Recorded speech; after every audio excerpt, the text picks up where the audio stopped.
Kalau disingkatnya. kalau baca singkatannya suka belibet ya. Suka belibet. Ya. Mending nggak usah disingkat Kita paham ya. kan ya, Departemen Benar. Hukum dan HAM. Betul. Akta pendirian perusahaan. Jelas karena kita mendirikan bangunan harus ada IMB.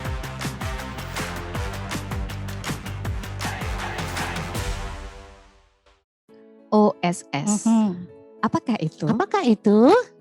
Online Single Submission. Atau bahasa Indonesianya kalimatnya adalah perizinan online terpadu. Baik. Nah, di situ. Jadi sudah dibentuk atau dibuat OSS ini adalah untuk peruntukannya untuk pengurusan izin, dan OSS ini adalah merupakan perwakilan ya dari pemerintah, dari lembaga, dari pemerintah daerah setempat. Jadi semuanya menjadi satu pintu sekarang. Dan itu bisa di-apply melalui online. Iya. Sangat dipermudahkan sebetulnya ya Bu ya. Jadi pemerintah sekarang itu memang sekarang berbasis online digital ya. Jadi semuanya dipermudah. Kemudian ada beberapa jalan atau area yang dipangkas istilahnya ya. Jadi lebih mudah untuk mengurus izin-izin sekarang ini. Yang penting kita urus atau daftar untuk OSS itu dulu. Oke. Online single submission. Submission. Jadi mungkin kalau dulu kita terlalu banyak form-form yang harus diisi, terus mesti ke sana kemari, belum lagi kurang formnya, balik lagi ke kantor. Sekarang sangat dipermudahkan bahwa kita bisa basically apply dari kantor masing-masing, dan tentu saja sepertinya harus attach ya Bu ya beberapa form yang bisa kita cari di hotel. Jadi yang pertama, langkah pertama itu ya kita mesti daftar dulu di OSS. Syaratnya sebetulnya sangat-sangat mudah ya. Yang perlu ada, yang penting adalah NIK, nomor induk kependudukan ya. Iya. Kebiasaan ngomong NIK, singkatannya jadi lupa. Antara kependudukan atau kepegawaian ya. Jadi yang diperlukan adalah waktu kita mau apply atau daftar di OSS itu ada NIK, kemudian ada satu izin yang memang diurus oleh para owner dulu. Jadi, adalah sebentar ya. Di ini kalimatnya kata tepatnya itu izin pendirian perusahaan dulu. Ya, jadi akte perusahaan. Oke, setelah kita daftar online OSS, setelah punya itu barulah kita nanti akan dibuka di sana semuanya apa-apa syarat-syarat yang diperlukan di situ. Oke. Jadi sebetulnya sulit nggak sih Bu untuk membuka aplikasi OSS ini, karena kadang-kadang kan suka bilang, sulit banget, nggak bisa submit. Jadi beberapa kali teman-teman mungkin menemukan kesulitan. Tipsnya sebetulnya kalau kita bicara, iya pasti berhubungan dengan internet atau wifi dari masing-masing komputer yang dipergunakan itu. Jadi mau tidak mau ya kita nanti minta perusahaan untuk menggunakan komputer dengan kuota atau internet yang mungkin kata-katanya gitu. Kalau yang di tempat saya adalah lebih dari 5 GB Bu. Ya, jadi biar mantap komputernya, jadi lebih cepat. Dan tapi memang kendalanya pasti tentang sinyal. Iya. Ada juga, jadi ada beberapa hal di mana kita memerlukan timing yang tepat. Nah, jangan dilakukan di jam-jam sibuk. Jadi sebaiknya jam-jam sibuk kalau di kita itu adalah jam 10 sampai jam 12 itu jam-jam sibuk. 10 pagi ya? Iya, 10 pagi. Jadi biasanya gitu dilakukan di jam 8 pagi atau setelah makan siang, setelah jam 2. Oh, Itu ada beberapa tips dan trik ya, tidak semua ya, tidak semua ya. Iya. Tetapi kalau memang Anda, Bapak Ibu, para sahabat mempunyai kendala, pastikan cari jam yang dimana agak longgar. Jadi sebelum jam 9 atau jam 10 atau setelah jam makan siang. Oke. Nah, di sini terlihat ada sektor perizinan untuk beberapa sistem OSS. Betul, ada beberapa sektor, ada 20 sektor yang bisa mengurus izin melalui OSS.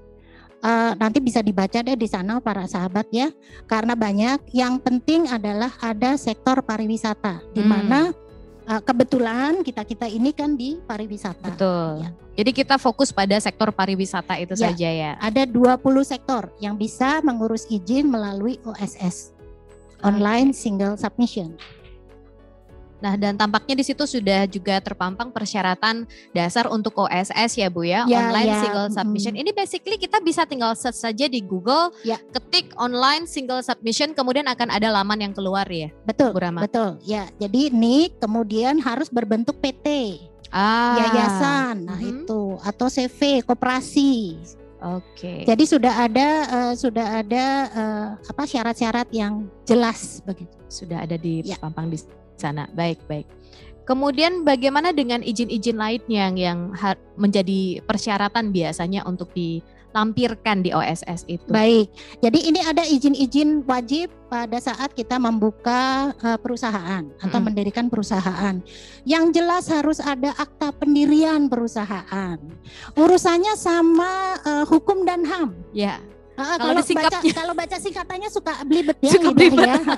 Mending nggak usah disingkat kita paham kan ya, Departemen Hukum dan HAM. Betul. Akta pendirian perusahaan. Jelas karena kita mendirikan bangunan harus ada IMB. Kalau enggak bodong ya Bu ya. Bodong. Itu lebih repot lagi. Lebih repot lagi di belakang hari. Memang dulu sempat terjadi kenakalan-kenakalan ya, tetapi kalau sekarang sepertinya sudah dengan sistem yang sudah lebih terafiliasi gitu ya. Jadi IMB itu menjadi syarat utama untuk mendirikan. Nah, itu kepala daerah setempat tuh di mana tempat perusahaan itu didirikan, bangunan itu didirikan, ngurusnya. Jadi kalau kita mengurus untuk akta pendirian perusahaan maupun izin mendirikan bangunan itu ini partnya pengusaha ya? Ya, menjadi bagian dari pengusahanya. Baik. Kemudian Ibu? Ya, setelah itu otomatis setelah ada izin mendirikan bangunan, kita harus punya izin lokasi dong. Di mana bangunan itu didirikan. Jadi bahasa Indonesianya begitu ya. Iya. Jadi itu adalah pemerintah daerah setempat. Oke. Sampai ke bawah, jadi sampai ke kecamatan jadinya. Kepo dikit, berapa lama sih biasanya keluar izin-izin ini Bu? Oke, baik. Akta pendirian perusahaan. Kenapa wajah Ibu jadi langsung serius dan tegang? Namanya tidak terukur. Jadi untuk dapat segala sesuatu dari akta pendirian perusahaan IMB, izin lokasi itu memerlukan sampai 6 bulan. Oke. Karena di izin lokasi itu tetap harus ada kesepakatan dari sebelah-sebelahnya. Nah, itu dia. Karena begini ya, mungkin sahabat-sahabat HR dimanapun rekan-rekan berada perlu agak sedikit kepo sebelum mau direkrut sebagai human resources-nya. Jangan sampai kita terlibat perizinan proses hukum yang ternyata yang harusnya diselesaikan oleh partnya pengusaha, terus ujung-ujungnya HR lah gitu kan ya. Waduh. Pada saat kita ngurus izin lokasi, kita juga urus izin prinsip. Penanaman modal, berapa duit lu punya? Jadi pengusaha, owner nih, di situ akan tercantum modal-modal yang ada. Baik. Izin prinsipnya. Oke. Kalau itu ya sama sih 3-6 bulan. Jadi all together gitu. Kemudian selain itu ada SKTU. Itu yang tadi ya sudah ya. Kemudian surat keterangan tempat usaha, domisili. Domisili. Izin lokasi, domisili. Kemudian ada izin lingkungan, SPPL gitu ya. Itu juga di lingkungan di mana bangunan itu didirikan. Begitu. Izin penggunaan bangunan dan macam-macamnya. Banyak sekali ini, Bu. Sekarang kita lanjut nih ya. Lanjut, izin Bu, penggunaan bangunan ini baru. Baru sekitar 2017. Mulai 2017 ada izin penggunaan bangunan atau IPB. Nah, di sini diurus sudah melalui Badan Perizinan Terpadu. Oke. Ya, di beberapa pemerintah daerah sudah ada. Seperti contohnya kalau di Bali ada, sudah perizinan terpadu, kita hanya datang di satu tempat di situ. Dan ini beda dari izin-izin yang sebelumnya, yang IMB, baru lokasi dan macam-macamnya itu beda lagi. Betul. Jadi penggunaan bangunan di sini ada angka-angka mengenai luas bangunan, tipe-tipe gedungnya, betonnya, segala macam, isinya begitu-begitu.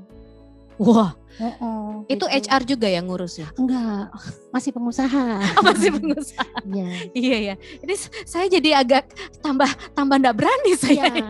Tetapi yang perlu para sahabat HR ketahui, kita harus tahu. Jadi nanti pada saat kita kita tanya nanti dong sama owner rep, sama pengusaha, sama GM gitu. Bapak ini IPB-nya sudah ada belum?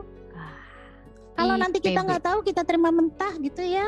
Nanti pada saat ada sidak, ada audit yang dicari siapa? HR lah. HR lah. Gitu. Macam kunci hilang HR lah. Betul.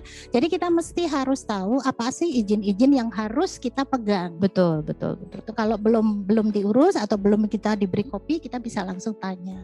Oke. Sudah ada nggak ini? Sudah ada nggak ini? Betul. Begitu sih Kak Di. Iya, kemudian itu ada nomor induk berusaha. Iya, sekarang ada nomor induk berusaha atau NIB. Itu beda lagi sama SIUP. Beda lagi. Jadi sekarang sudah ada satu nomor saja induk berusaha, satu nomor.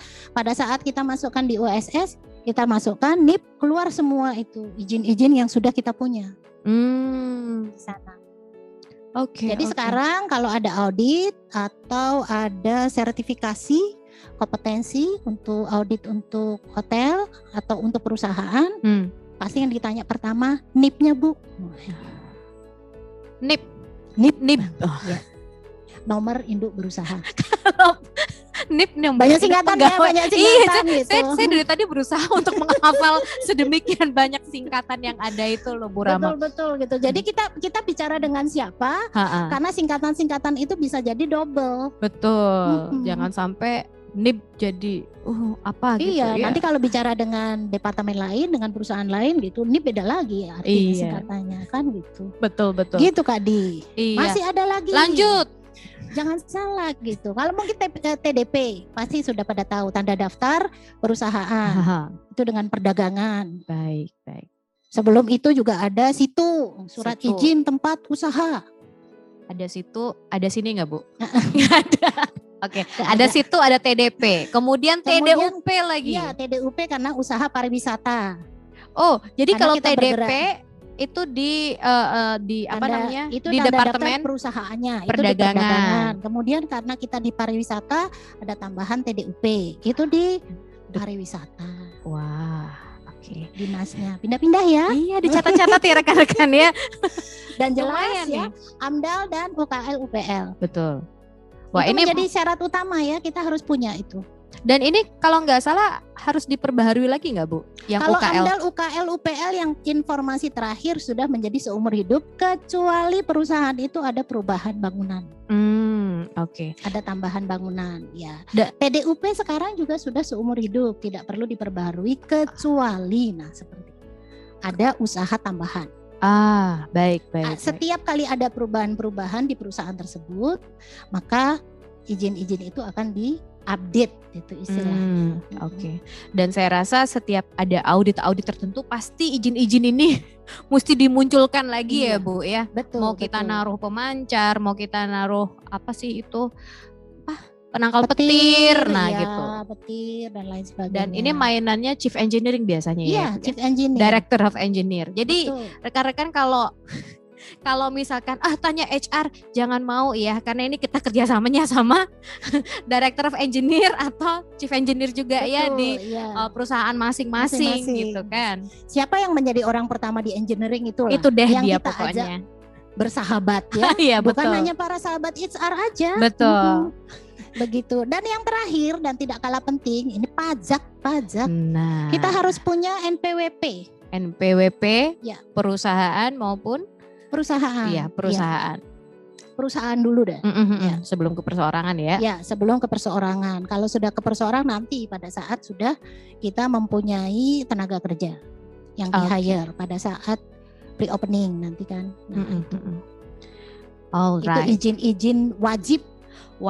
Izin wajibnya saja sudah ada 13. 13 izin wajib. Belum tambahan yang lain ya. Iya betul gitu. Baik, sebelumnya apakah ada pertanyaan mungkin di kolom chat? Siapa tahu nanti teman-teman atau sahabat HR ada pertanyaan, silahkan langsung diketik di kolom chat atau silahkan tunjuk tangan. Siapa tahu mau bertanya ya kan sebelum kelewat gitu. Kami persilakan. Atau mungkin para sahabat lagi browsing ini kira-kiranya ini ya. bener gak sih ya gitu ya. Situ ini apa, NPWP yang bagaimana, izin pendirian bangunan yang bagaimana, begitu. Mungkin nih para sahabat HR nih lagi browsing nih apa-apa aja nih ya. Gitu. Atau lagi loading nih. Ini aku udah pernah ngelihat bentuknya belum ya, sertifikatnya belum ya, macam itu. Nggak apa-apa ya, sambil kita brainstorming istilahnya. Bagi para sahabat kalau yang baru, yang selama ini mungkin belum berkesempatan untuk mengurus, jangan khawatir. Nanti by flow lah, pasti kita akan hafal, kita akan tahu izin-izin itu. Bentuknya bagaimana gitu ya, seperti awal-awal kita waktu pertama jadi HR mahasiswa kan gitu kan, pertamanya bingung. Ya, kita Ibu Rama yang sudah puluhan tahun berkecimpung, aduh Ibu. Never ending story betul. Harus selalu belajar hal-hal baru. Iya. Gitu. Dan tampaknya slide untuk berikut ini adalah mainannya engineer lagi nih. Ada beberapa izin yang harus dan kita harus bersahabat erat dengan engineer. Nah, ini dia. Jadi, mau chief engineer, mau director of engineering gitu ya. Jadi di sini tentang pastilah kalau di perusahaan gitu pasti ada setidaknya genset. Kita sudah nggak zamannya lagi pakai dinamo gitu kan ya, atau mesin diesel ya, genset. Dan genset, itu ada like operasionalnya. Betul. Jadi kalau di genset itu untuk genset saja gitu. Yang mengoperasikannya harus kompeten. Nah, yang mengoperasikannya. Jadi kita harus kirim mereka untuk ikut kompetensi. Itu 5 hari rata-rata. Namanya apa Ibu? Kompetensi untuk genset pengoperasian. Iya, sertifikasi pengoperasian genset, sertifikasi pengoperasian boiler. Masing-masing ya Bu ya. Dan itu ada syarat-syaratnya. Jadi mungkin salah satu juga menjadi tambahan para sahabat HR pada saat hiring. Nah, engineering team karena ada minimal education. Nah, itu dia. Nah, bagi teman-teman mungkin perusahaannya yang sudah running di atas 20 tahun mungkin seperti yang saya alami pada saat mencari tenaga engineering yang akan kita kompetenkan. Nah, itu rata-rata D1. Bingung saya. Minimal D3 sayang. Oh, begitu yang sekarang ya. Jadi ini menjadi juga salah satu tambahan knowledge buat para sahabat HR pada saat hiring engineering team. Ternyata edukasi itu juga sangat penting pada saat kita mau semua melegalkan, mengkompetenkan tenaga kerja kita. Dicatat ya, sahabat HR. Minimal D3, bukan dalam arti discriminating atau apa ya Bu ya, mungkin karena ini lebih teknik. Standar memang dari pemerintah, jadi sudah ada syarat-syaratnya. Begitu. Bukan karena Bu Rama said so gitu ya, bukan ya, tapi dari pemerintah. Iya. Kalau saya S1 malah. Salah ya. Okay. Lanjut Bu, itu salah satunya ya. Kemudian kalau sudah berhubungan dengan genset, ada audit pemeriksaan setiap tahun sekali.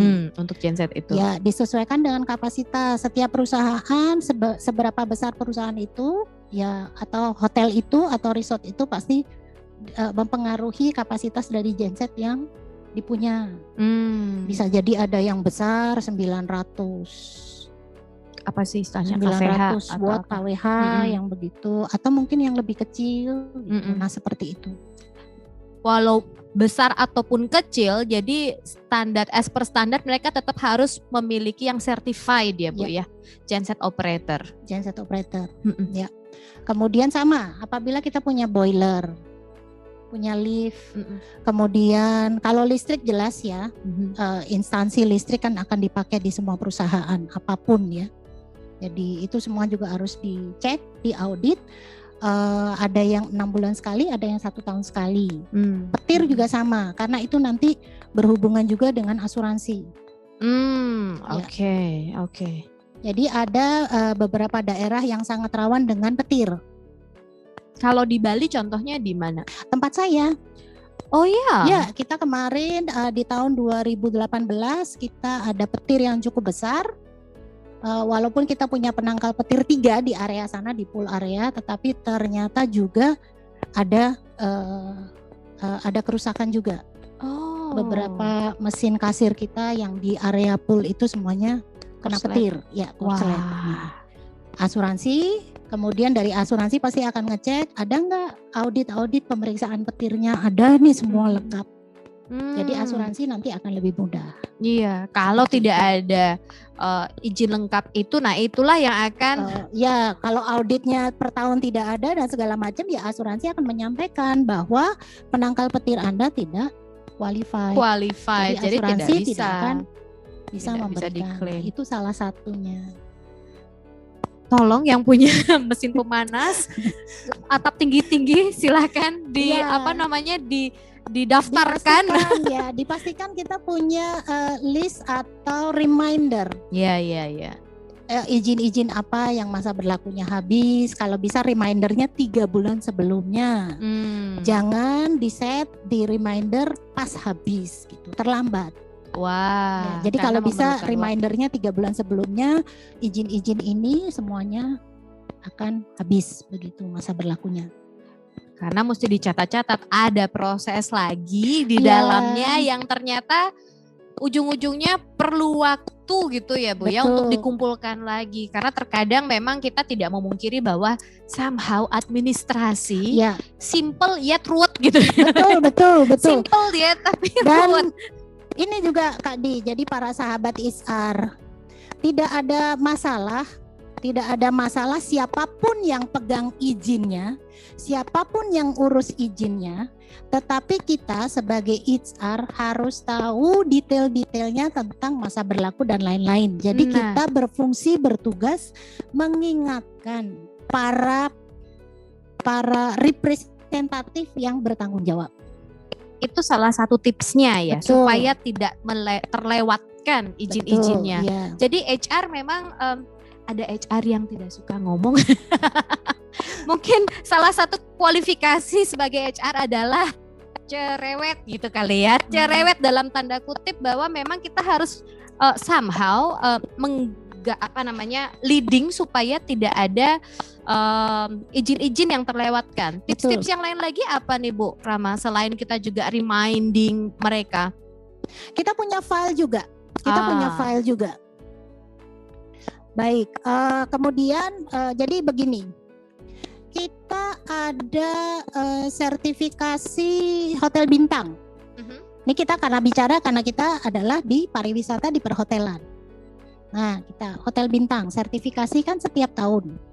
Kalau hotel bintangnya adalah setiap 3 tahun, tetapi setiap tahun ada surveillance, pengecekan. Itu biasanya setiap tahun kita semuanya harus mempunyai data yang lengkap tentang izin-izin yang diperlukan untuk kualifikasi dari hotel berbintang. Itu. Dan kayak tadi Kak ditanya apa sih tip-tipnya? Ya udah, kita harus punya filenya sendiri. Kita punya folder yang update, ada tulisannya ini apa. Betul. Ya. Jadi buku pintar ya. Macam folder pintar ya. Folder pintar ya, betul. Kalau di tempat saya menyiapkan 3 folder. Jadi kenapa? Kalau seandainya nanti terjadi sidak, jadi kepolisian juga mempunyai backup undang-undang untuk melakukan sidak. Nanti mereka tiba-tiba datang, boleh nggak saya minta izin kitas? Biar sekalian sudah ada di situ ya. Jadi kenapa kita punya 3 folder? Jadi 1 di HR, kemudian 1 di executive office, kemudian yang 1 lagi ada di duty manager atau di front office. Karena kita kan tidak 24 jam ada di hotel. Betul. Itu salah satu tips dan trik untuk para sahabat HR. Jadi yang ada di siapapun yang datang kita siap. Silakan, mari kita minum kopi. Ini datanya, ini filenya. Everybody can do. Berarti folder yang ada di HR, Executive Office dan Duty Manager itu adalah folder yang sama. Di dalamnya itu akan berisi segala rupa jenis izin, kitas dan macam-macam work permit dan macam-macamnya ya, yang sekiranya nanti biasa di audit sewaktu-waktu gitu kan ya. Jadi nggak sampai HR-nya diteleponin di rumah gitu kan. Betul. Hard copy color ya. hard copy. Asli ya. Jadi kalau asli atau hard copy, Bu? Begini. Pada saat scan dokumen, minta kepada siapapun, kalau pihak owner yang urus, pihak agent yang urus, soft copy-nya adalah soft copy original. Oke, berarti ya file original yang di copy berwarna atau di scan. Kemudian yang di folder adalah di fotokopi color asli jadinya ya. Oke. Logonya, kemudian stempelnya seperti itu. Oh baik. Wah ini kalau diingat-ingatin ini nggak ingat kayaknya Bu. Kalau diingat-ingat jadi nggak ingat, tapi jangan khawatir karena kita akan mengemas izin-izin ini kita sudah akan membagikan online ya. Jadi e-book gitu yang nantinya akan berisi perizinan semuanya, segala jenis list perizinan ya. Betul, iya. Kalau kita bicara audit ya, banyak sebetulnya audit yang diperlukan gitu. Selain kalau kita hotel berbintang. Yang terbaru ini dengan adanya pandemi Covid ada CHSE. Nah, ternyata CHSE juga memerlukan izin-izin yang kita punya.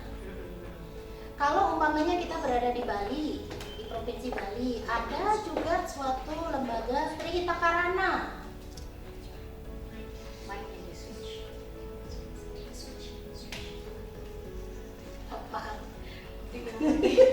Silakan diulang lagi, CHSE Bu. Maaf para sahabat, saya ulang ya. Jadi untuk audit itu ada bermacam-macam, sertifikasi ada bermacam-macam. Selain kita bicara tentang hotel berbintang, kalau di Provinsi Bali ada lagi Trihita Karana. Iya. Baik. Kemudian yang terbaru ada CHSE. Ternyata CHSE itu juga melihat izin-izin yang kita punya.